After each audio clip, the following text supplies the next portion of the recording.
that apart from the Bible account of the Magi journey, the Roman historian Josephus separately makes reference to a Magi visit to Herod's court in the approximate year 10 BC. Now, that's pretty close to the approximate year 7 BC, isn't it? Now, this is the uncertainty of ancient time at work. According to some historians, this is another example, Herod the Great was supposed to have died in the approximate year 4 BC. Now, you may have already realized that this means he died 4 years before he is described as being not dead or undead when the Bible says the royal baby was born, which was 1 BC. So, for good or for bad, there's always lots of strong circumstantial evidence for the inexactitude of ancient time. But you'll remember that I said this fluidity of ancient time is a kind of weird benefit to balancing the modern and the ancient. This time fluidity forces all ArcheoScientists to have their own form of the question community, because ancient time will always be a kind of question in itself, and it will always be debated. It can never be confirmed.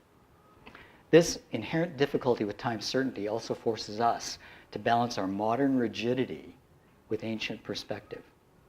The requirement for balance also opens up the choice for us to be either judges or thinkers. One last thing. We have followed this now not so mythical question all the way from a dance of giant planets in the constellation Pisces to a temple observatory in ancient Persia to a demagogue's palace in Jerusalem. But should we be reminded of how the Magi finally ended up in the tiny village of Bethlehem, a village of perhaps 300 to 500 people, according to historians, really small place? Well, Matthew says that Herod actually told them to go to Bethlehem because that's what his own sacred literature told him.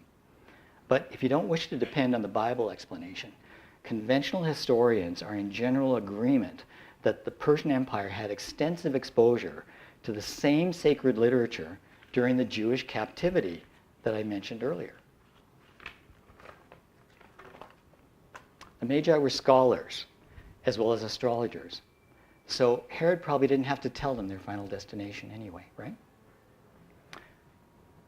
Either way, the choice of Bethlehem is perhaps the least controversial part of a controversial story. Bible speak notwithstanding, the real-life Magi didn't require the star to actually stop over the place where the baby lay. Okay? They simply had to accept directions to a very small town and then look for the right newborn baby.